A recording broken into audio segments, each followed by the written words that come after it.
Allô, bien bonjour, enchanté de vous rencontrer, merci beaucoup de votre présence. On a un atelier cet après-midi, on va avoir le plaisir de vous présenter des solutions PRO et des solutions pour récupérer des datas dans les salles, dans les réserves, à un certain nombre d'endroits de vos musées. Et on a orienté cette petite conférence en report d'informations et retour d'expérience de nos clients qui sont ici présents. Alors on a eu un petit déboire, on a quelqu'un qui devait être avec nous, je ne sais pas ce qui s'est passé, j'arrive pas à le joindre, j'espère que c'est pas grave, qui était Richard du musée de Chantilly. Donc on va faire 100 et puis sinon je vais laisser le micro pour la présentation pour nos invités. Moi je m'appelle Sylvain Cadet, je suis directeur du développement chez Promuséum, dont vous avez sans doute vu le grand stand qui est là-bas. On aura le plaisir de vous retrouver un petit peu après. Et mon confrère Nicolas Buis, qui est le développeur de toutes les solutions dont on va parler aujourd'hui. Je vous laisse vous présenter. Merci. Alors moi, c'est Juliette Gessin. Je suis chargée de projets patrimoniaux au département des Hauts-de-Seine. Et je travaille avec tous les musées du département, on en a 4. Et je gère un petit peu tous les projets transverses, et donc notamment les thermohygromètres. Bonjour, donc moi je suis Soline Henry, je suis régisseuse et chargée de la conservation préventive au musée Albert Kahn. Et du coup, c'est moi qui m'occupe notamment des questions de climat dans le musée et dans les réserves. Bonjour, moi c'est Justine Eugène, je suis chef de service au musée de l'Hôtel-Dieu de Mantes-la-Jolie. Donc je m'occupe également de la régie et c'est moi qui ai mis en place ce projet pour le musée. Et donc, moi, je suis Nicolas Buis, concepteur de solutions logicielles et matérielles. Et aujourd'hui, nous allons vous présenter différentes solutions, principalement les capteurs climatiques et la plateforme cloud, notre plateforme cloud, preservarium.fr. Alors, ce que je vous propose, c'est si vous avez des questions en cours de présentation, n'hésitez pas. Et sinon, on les regroupera sur la fin de la séance. Vous nous entendez bien, ça va ? Bon, c'est parfait. Alors, on y va. Donc, on a présenté les personnes, et je les en remercie encore, qui sont venues aujourd'hui nous accompagner dans cet atelier qu'on va vous présenter. Donc, comme je vous l'ai dit tout à l'heure, on n'a pas malheureusement la présence de Richard Di Piazza, qui est le responsable sécurité informatique au musée de Chantilly, que certains connaissent bien. Donc lui qui utilise depuis de nombreuses années la solution Editag, qui est de la protection rapprochée des œuvres. Donc voilà, je vous ai fait quelques slides, mais on a un workshop aussi sur notre salon, on détaillera ça beaucoup plus si vous le souhaitez. Donc ce sont des tags que l'on a ici, avec une architecture qui va vous permettre de mettre ces capteurs dans des vitrines, derrière des tableaux, à certains endroits pour avoir 3 qualités, on va dire. Une détection de présence ou si jamais l'objet bougeait, hein, donc on va avoir une analyse et puis une alarme en fait qui va être générée.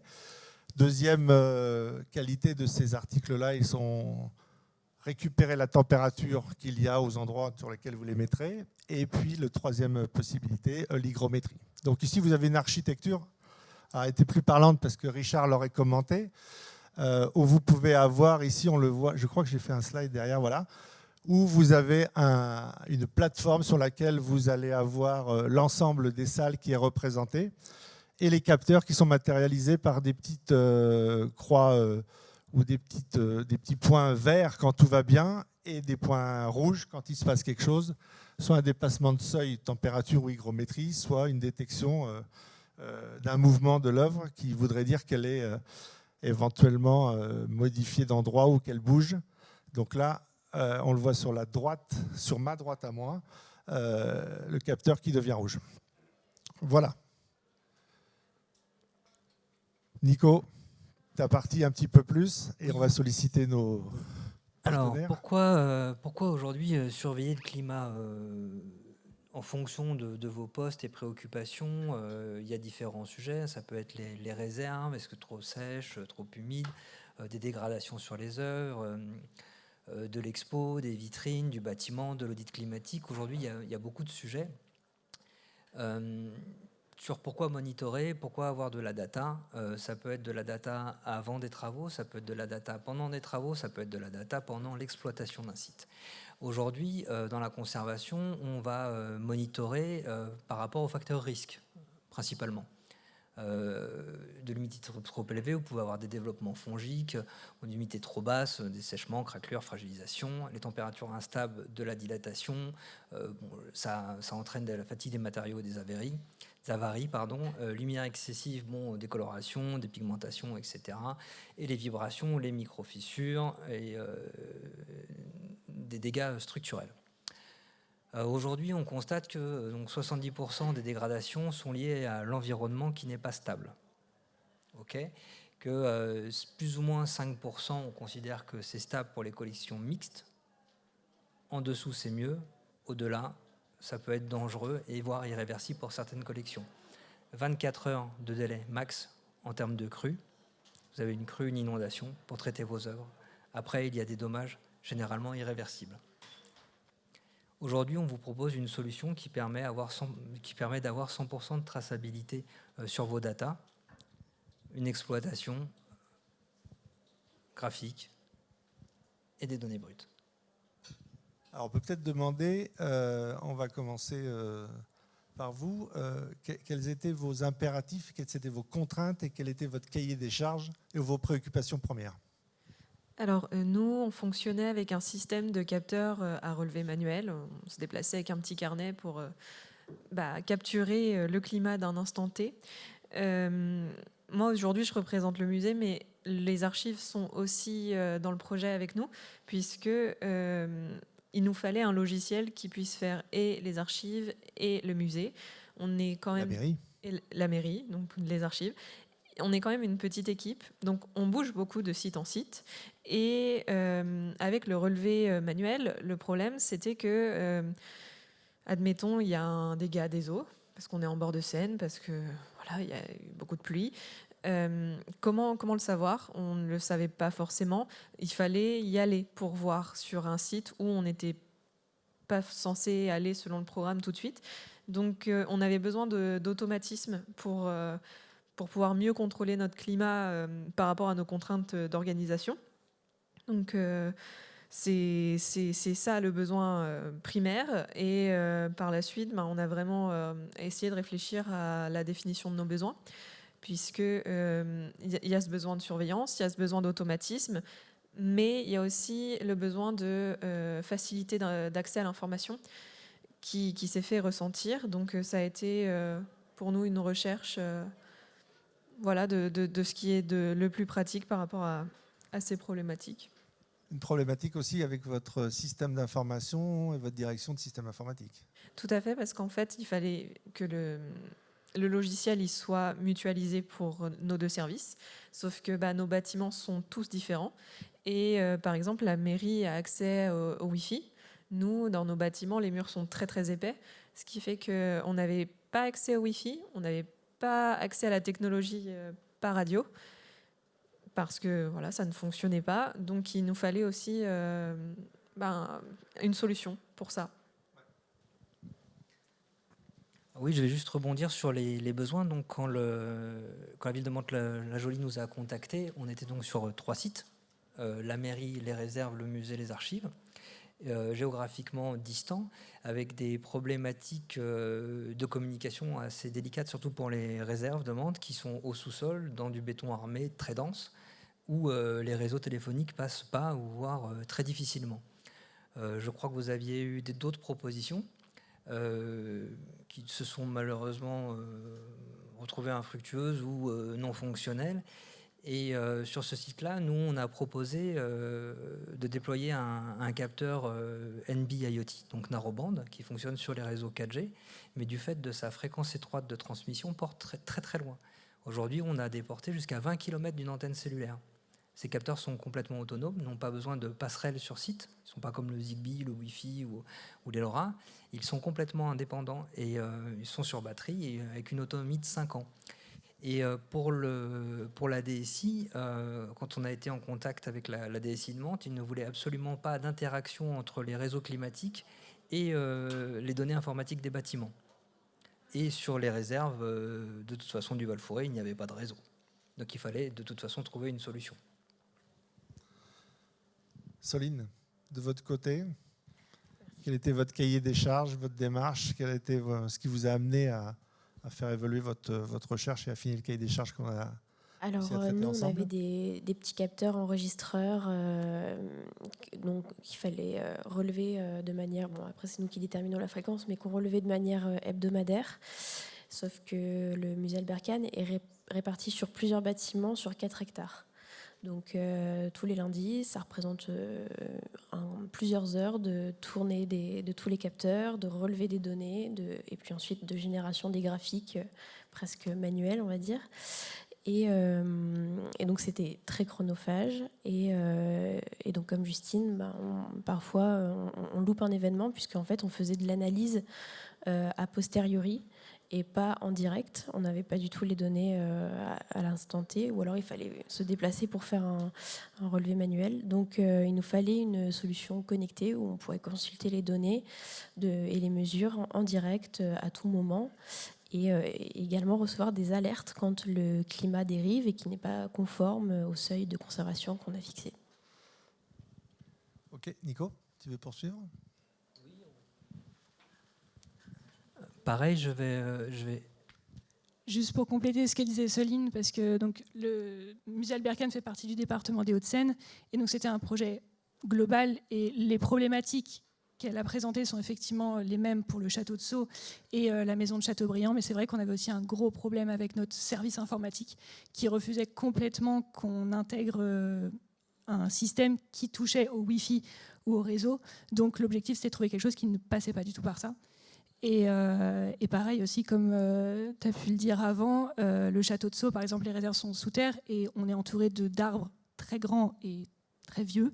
Donc l'objectif, on ne pouvait pas les couper, évidemment. Donc c'était de trouver une solution qui permettait de combler toutes ces problématiques qui étaient quand même propres à chacun des 3 musées et d'avoir un projet commun à ces 3 musées.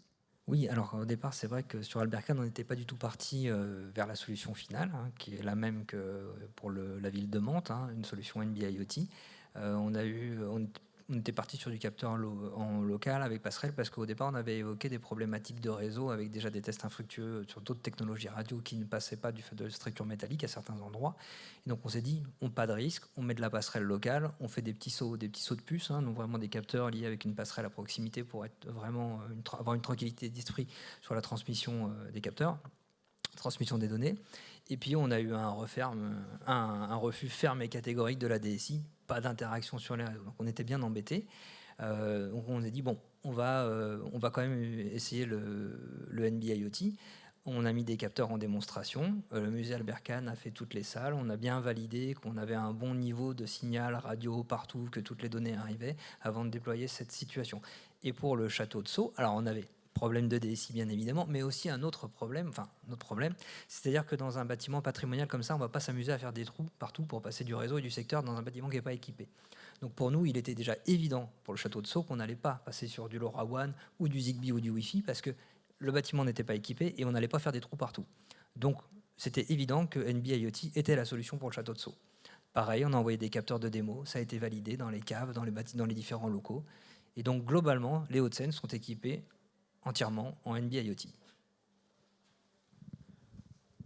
Même on est allé plus loin que les musées. On a d'autres espaces qui ne sont pas du tout adaptés à l'exposition. C'est le cas du Jardin des métiers d'art et du design, où on a eu besoin effectivement, dans le cas d'expositions pas permanentes, mais itinérantes, qui avait besoin de reporting et de pouvoir mettre ça en place aussi. C'était parfait de pouvoir le déplacer, de le mettre où on en avait besoin. C'était parfait. Tu peux peut-être continuer, Nico, à nous présenter la solution. On n'a pas un... Donc Préservarium, donc c'est je dirais la dernière brique qui est la brique visible au-delà du capteur et des protocoles sur laquelle vous allez avoir les données, les statistiques, les données qu'elles soient brutes ou courbes, avec toujours cette idée depuis maintenant quasiment 20 ans dans nos solutions d'avoir 2 approches. Toujours l'approche tableur avec des clics, des liens, et une approche très spatiale en fait, avec une hiérarchie très simple et ludique qui passe du site au plan, au capteur, au détail du capteur. On a toujours cette même philosophie depuis qu'on fait du logiciel et du capteur pour faciliter parce qu'on sait très bien que le personnel dans la conservation n'a pas forcément le temps à prendre et à perdre sur l'apprentissage des logiciels. Donc il faut quelque chose de simple, ludique, facile d'accès. Et on travaille tous les jours pour rendre de plus en plus facile et apprivoisable cette plateforme. Et je pense qu'on fait plutôt bien le job et on aura votre ressenti après. Donc je dirais que Préservarium aujourd'hui fait à peu près ce que tout le monde fait. Vous avez des courbes, vous avez des données, vous avez des statistiques, vous avez des alarmes, vous avez de l'emailing, vous avez de l'alerting. On va proposer en plus des modules de statistiques de plus en plus pour savoir si votre bâtiment est conforme ou pas, des seuils paramétrables, du petit plus, de l'historique, des tendances, et on est très à l'écoute de vos besoins pour faire du développement à façon afin de compléter la solution pour l'enrichir de jour en jour. En termes de protocole, et je vais être rapide là-dessus.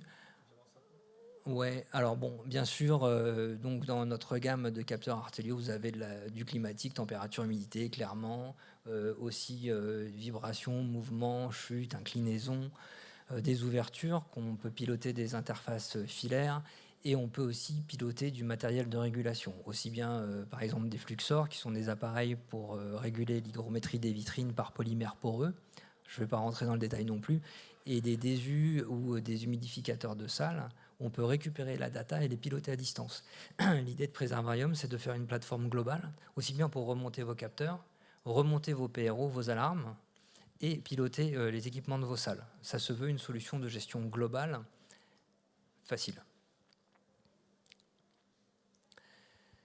Bon, on en a parlé, donc on a des tableaux de bord, des graphiques, des statistiques et la visualisation spatiale avec toujours comme idée site, plan, capteur, capteur détail dans le drill down. On en parle, c'est de l'information la plus large à l'information la plus précise, la plus étroite. On va toujours être crescendo. Par exemple, sur votre map, vous arrivez sur Préservarium, tout de suite sur votre site, vous allez cliquer sur votre site, vous allez avoir une pop-up avec l'état des alarmes. C'est-à-dire que si quelque chose ne se passe pas bien, si un capteur est défaillant, un problème de remontée de données ou des alarmes sur des seuils que vous avez paramétrés, vous allez le voir dès le premier clic. Et après, vous allez pouvoir descendre et augmenter dans le niveau de précision de l'information pour aller jusqu'à l'état sur le capteur qui pose problème ou l'état des alarmes et des alertes qui posent problème. Alors, on a parlé du cahier des charges, on a vu comment on avait défini le cahier des charges, on a fait des tests, comme tu le disais tout à l'heure, on a prêté les capteurs pour être certain que ça aille bien, on a accompagné les 3 musées dans leur démarche. Est-ce qu'on peut essayer d'avoir votre ressenti ou sur la façon dont vous avez commencé à déployer la mise en œuvre en fait, de votre système? Justine. Pour nous, ça a été assez simple, puisque on a eu une matinée de formation avec vous sur l'utilisation du logiciel. C'est quelque chose qui nous avait vraiment plu, c'est que le logiciel est assez simple. Il n'y a pas, c'est bien rangé, il n'y a pas trop de bruit dans les catégorisations, donc on va très vite à l'essentiel, puisque comme l'a dit Nicolas, on n'a pas non plus beaucoup de temps à consacrer à l'apprentissage du logiciel. Donc pour nous, ça a été très simple, assez simple à paramétrer. Et ce qui était vraiment appréciable pour nous, c'est de pouvoir communiquer avec vous et vous faire des retours, tant sur des blocages éventuels que sur des besoins futurs, et qu'on ait une vraie conversation à ce sujet et des perspectives d'évolution du logiciel. Et l'installation s'est faite par vos soins? On vous a accompagné sur les premiers, mais c'était d'une facilité. Ouais. C'est ça, c'est très simple. C'est collé en scotch, globalement. Donc ça, c'est très facilement. Après, la seule chose où il fallait être vigilant, c'était quel capteur on implante où et tenir un peu la map. L'inventaire et la map, oui.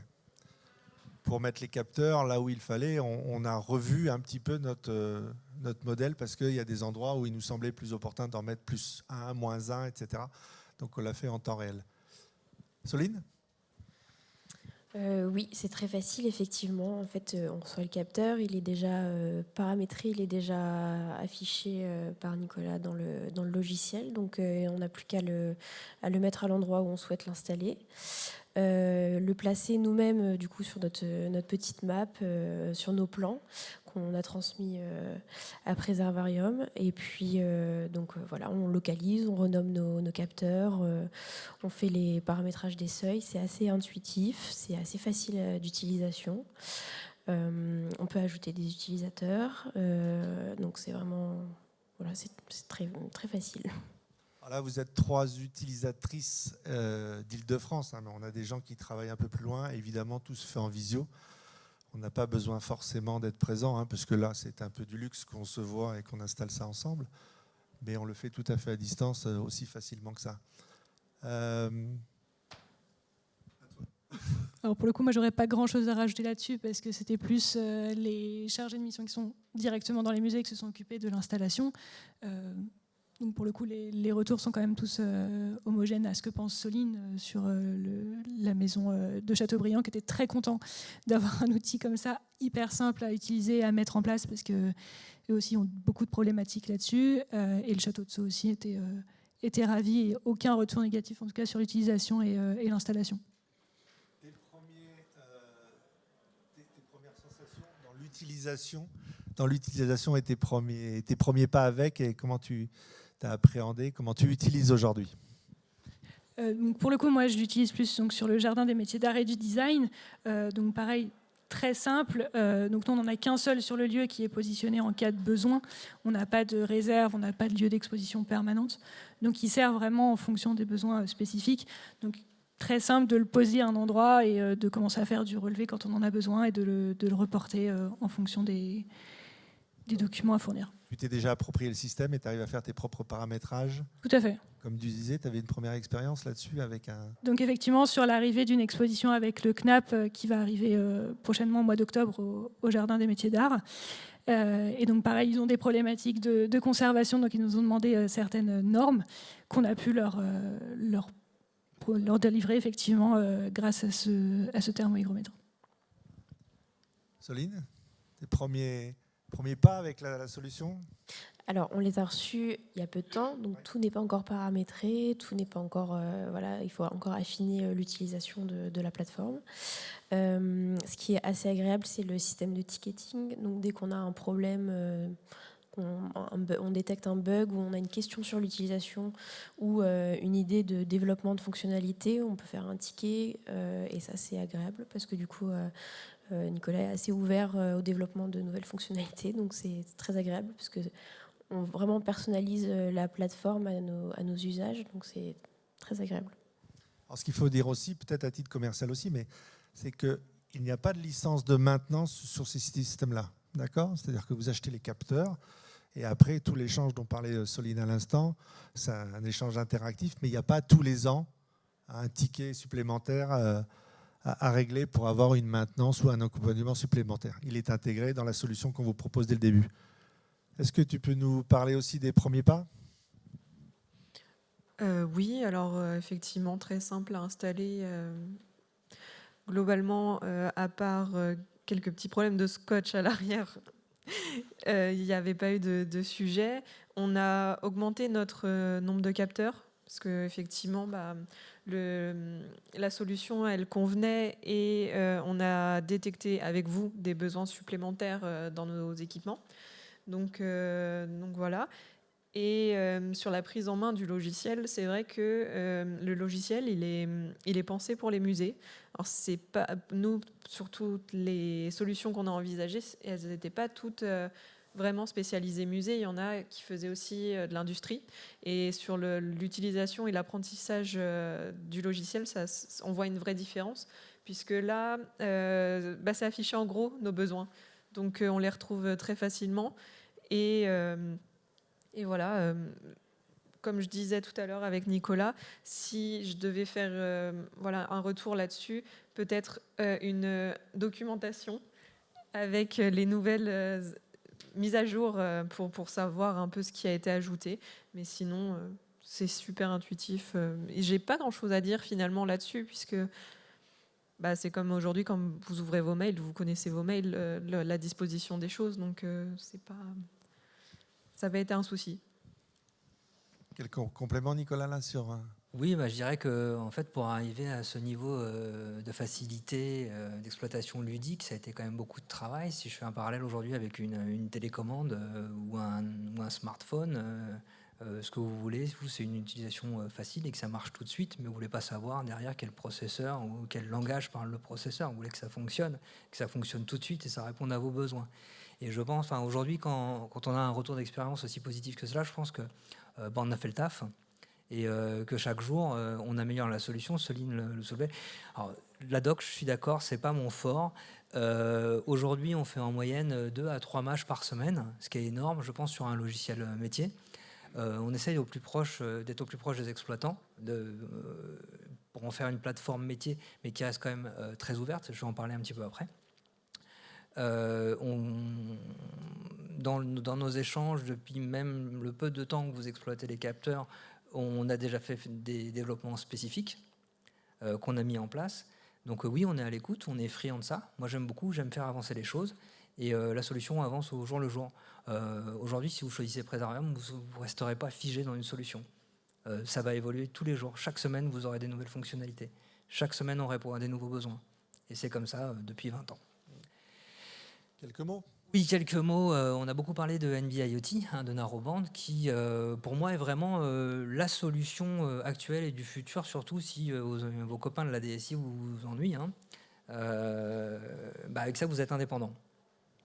Pas d'interaction. C'est un point important parce qu'on a pris 3 de nos clients proches, c'est vrai, mais un peu au hasard aussi, et c'était à chaque fois un leitmotiv, c'est-à-dire qu'on ne venait pas squeezer, on ne venait pas donner d'interférence avec les DSI, parce que c'était un problème qui arrivait très très vite à chaque fois. On avait à Mantes un non catégorique sur la possibilité de mixer, et puis chez vous c'était pareil.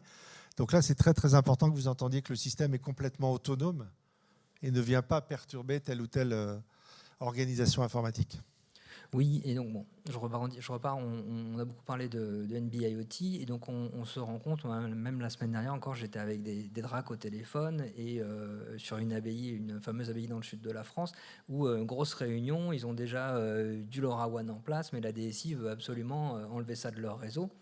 Et nous, on a la possibilité de faire du LoRaWAN en 4G derrière. Donc on est indépendant DSI. Ce que j'ai proposé, c'est ce qui va être mis en place, parce qu'on sort en fait de l'existant. Aujourd'hui, il y a vraiment un gros sujet sur la cybercrime, et on est de plus en plus de failles et avec des difficultés à les maintenir. Et le fait d'avoir des réseaux séparés, ça garantit quand même un gage de tranquillité dans les esprits, même si je vous dirais qu'il y a quand même peu de risques quand une température, une humidité, on ait de gros problèmes de cybercrime, mais sait-on jamais. Tu veux que j'avance un peu ? Oui. Je vais balayer rapidement le type d'infrastructure. NB-IoT, donc le capteur, il est autonome.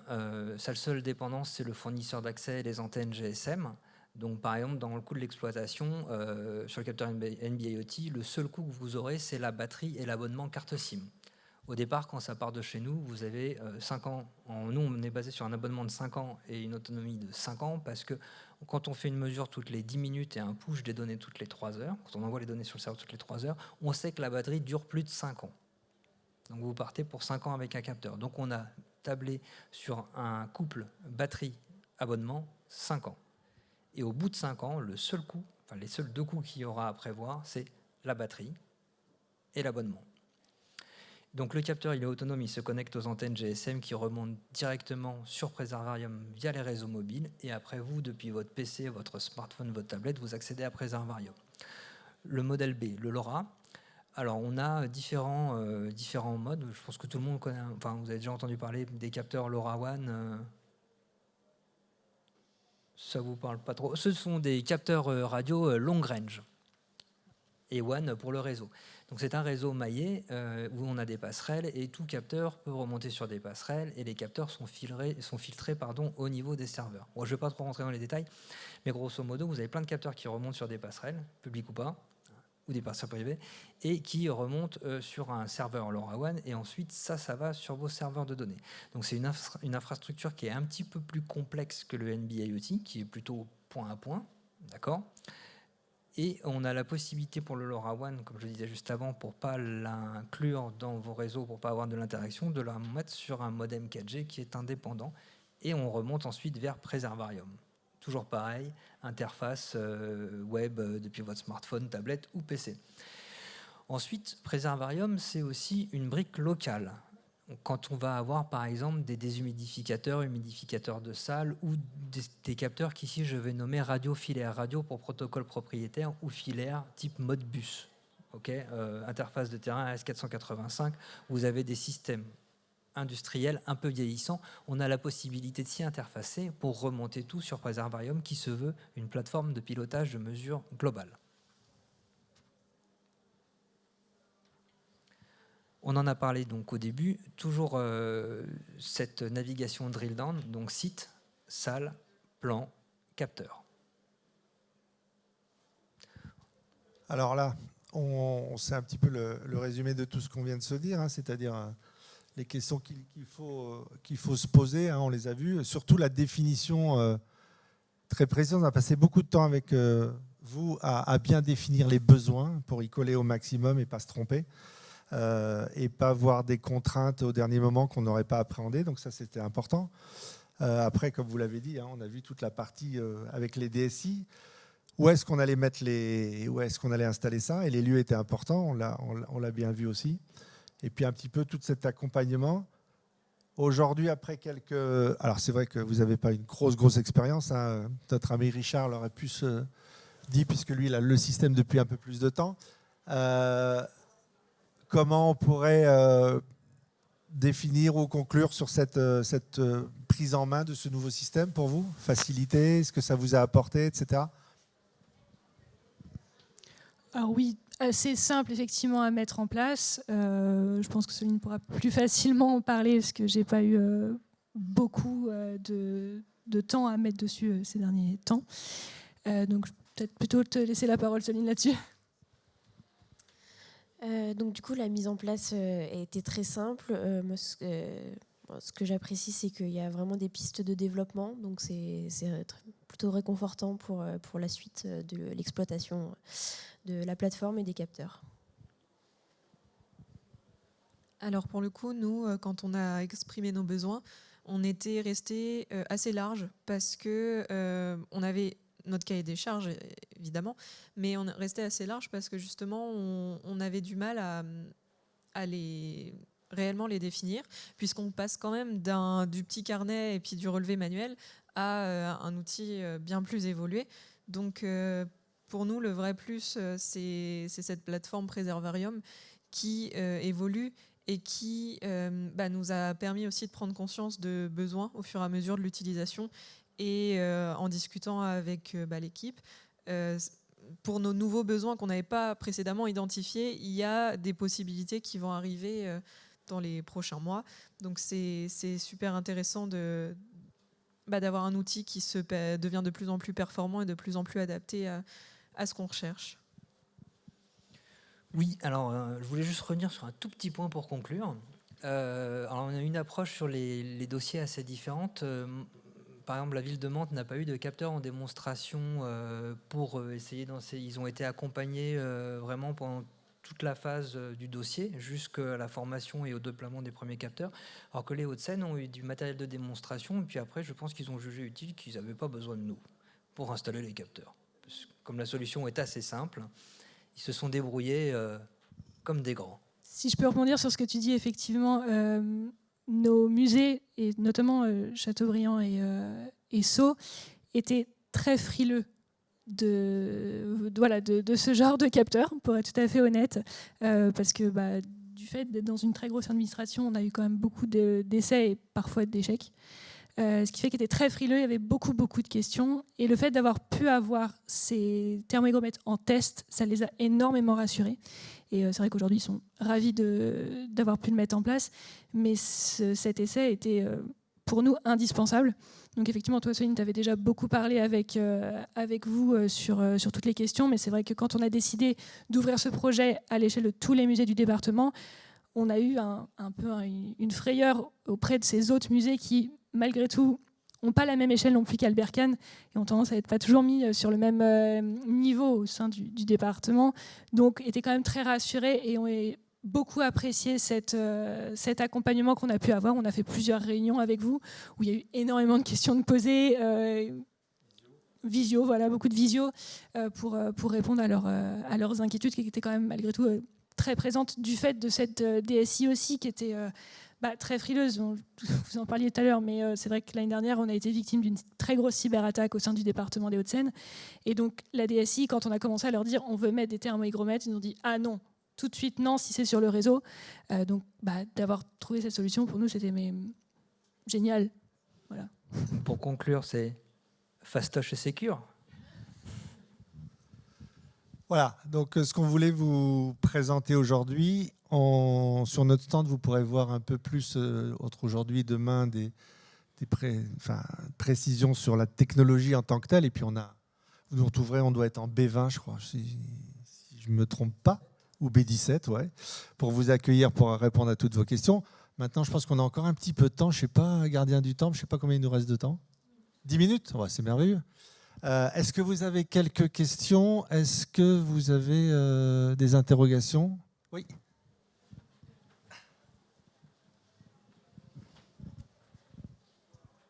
Merci. Bonjour. J'ai une question. L'accès au logiciel se fait-il par une application ou un navigateur? Est-ce que c'est full web? C'est full web. D'accord, donc on peut accéder depuis le téléphone. Ok. Et vous disiez tout à l'heure que les capteurs avaient une autonomie de 5 à 10 ans. Est-ce que le pas de prise de mesure est réglable? Exact. Aujourd'hui, on a fait le pari de se caler sur l'outil Climatrice développé par le C2 qui injecte de la donnée au pas 10 minutes. C'est le pas le plus fin accepté par Climatrice. Donc on s'est calé sur ce besoin-là qui est aujourd'hui, je pense, à peu près la norme. Avant, on préconisait plutôt de la donnée 6 minutes, qui était orientée OMM, Organisation mondiale de la météorologie, mais on a vu que beaucoup d'utilisateurs étaient sur la donnée 15, 20, voire 30 minutes. Aujourd'hui, on a décidé d'aller au plus fin de Climatrice, donc 10 minutes. Mais c'est paramétrable. On peut aller de la minute à plusieurs jours. D'accord, parce que du coup, plus on augmente le pas, plus on a plus la batterie s'use vite. Alors, oui et non. Ça dépend des capteurs. Aujourd'hui, par exemple, sur le NB IoT, vous pouvez mesurer toutes les minutes et envoyer la data toutes les 3 heures ou tous les jours. Okay. Plus on va envoyer sur le réseau, ce qui est prépondérant dans la consommation du capteur, c'est sa communication. Donc là, c'est quand il va être communiqué avec les antennes en 4G. C'est pas tout à fait de la 4G, je vulgarise. C'est au moment de la communication où ça va consommer. Le capteur, je ne vais pas rentrer dans les détails de micro-ampères ou de nano-ampères de consommation. C'est vraiment la mesure, c'est pas ce qui est prépondérant. Ce qui est prépondérant, c'est la communication. Donc plus on émet, plus on consomme. D'accord. Et donc l'enregistrement, il peut enregistrer combien de temps avant d'envoyer? 40 000 de chaque type. D'accord. Et une fois que la batterie est épuisée, il faut la changer, elle est rechargeable? On a 2 types. Actuellement, celui qui a été déployé sur une pile, donc pas rechargeable, et on a une nouvelle génération qui va arriver fin 2026 qui sera rechargeable. Okay. Avec un port USB-C. D'accord. Et j'avais une dernière question. J'ai vu que tout à l'heure vous mettiez recueil de données en transport. Oui, parce que le gros avantage, je vais aussi rebondir sur un autre avantage du NB IoT, c'est que comme il fonctionne avec les antennes 4G, vous pouvez le mettre dans une caisse de transport et suivre vos offres pendant le transport. Et il va émettre pendant le transport. Il va émettre pendant le transport? Bien sûr. À partir du moment où il a du réseau cellulaire, il va fonctionner. D'accord, donc en transport routier? Alors oui, mais on travaille avec Deutsche Telekom qui permet d'avoir du roaming et on fonctionne sur toute l'Europe. D'accord. Donc oui, aérien, ça va être compliqué, parce que normalement, on n'a pas le droit. Vous êtes censé les couper, sauf autorisation spécifique. Les transports routiers, pas de problème. Et je vais juste rebondir sur un avantage du NB IoT par rapport aux consommations et aux envois des données. Aujourd'hui, c'est le seul capteur du commerce qui vous permet d'envoyer, vous pouvez paramétrer l'alarme, soit sur Preservarium, soit sur le capteur. Et donc, si le capteur mesure et trouve ce seuil que vous avez paramétré, il va envoyer la donnée tout de suite. Sinon, il va envoyer toutes les données mesurées au pas d'envoi que vous avez paramétré. Donc, vous n'allez pas, si vous avez un seuil franchi, vous n'allez pas attendre la prochaine mission, ça va émettre tout de suite et vous allez être prévenu tout de suite. Ok, merci beaucoup. J'avais une question qui rebondit sur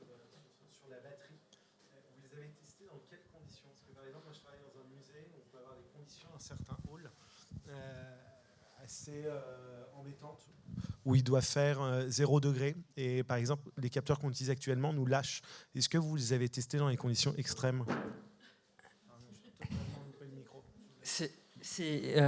En fait, nous, on n'a pas tellement de problèmes de consommation liés à la température sur la chimie des batteries. Actuellement, c'est des batteries, je ne vais pas rentrer non plus dans les détails, lithium-thionyle, qui sont peu dépendantes de la température. Okay, on n'est pas sur du lithium-ion. Alors, sur les rechargeables, on sera sur du lithium-ion, ce sera plus dépendant en température. Mais comme là, on consomme quelques vraiment milliampères, c'est pas ça qui altère la chimie. On n'est pas sur une consommation comme un outil portatif ou une voiture électrique. C'est pas ça qui va faire chuter drastiquement la batterie. Par contre, là où ça va jouer sur la consommation de la batterie, ça va être sur la qualité du réseau. Parce que plus le réseau va être faible, plus l'émetteur à l'intérieur va augmenter sa puissance pour pouvoir atteindre l'antenne. Et donc oui, en fonction de la qualité du réseau, vous pouvez avoir une autonomie différente. Cependant, nous, on donne 5 ans, parce qu'on sait qu'avec ce pas-là, cet envoi-là, dans un environnement moyen, on est au-delà de 5 ans. Donc on dit 5 ans pour être tranquille, mais on est plutôt sur 7-8. Est-ce qu'il y a une autre question? Oui. J'arrive. Merci. C'était plutôt une question pour mesdames qui avaient testé l'outil. On parlait de température et d'unité relative, mais aussi d'alarme. Est-ce que vous avez testé la partie alarme ou pas du tout?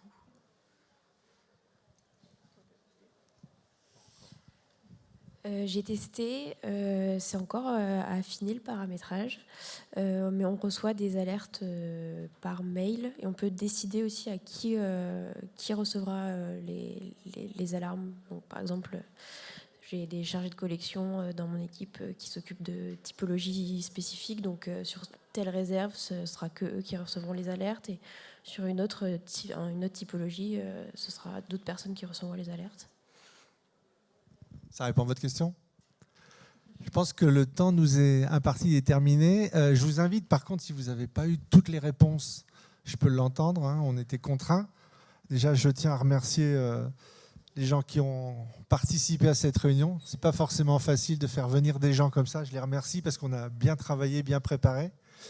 Et puis, je vous invite à nous retrouver sur le stand de Promuseum et Ma Fabrique, donc B17, B20, on est par là-bas. N'hésitez pas, on sera peut-être plus facile en B2B pour vous répondre à des questions auxquelles on n'aurait pas répondu là. En tout cas, je vous remercie sincèrement de votre attention et puis bon salon et bon après-midi. Merci beaucoup.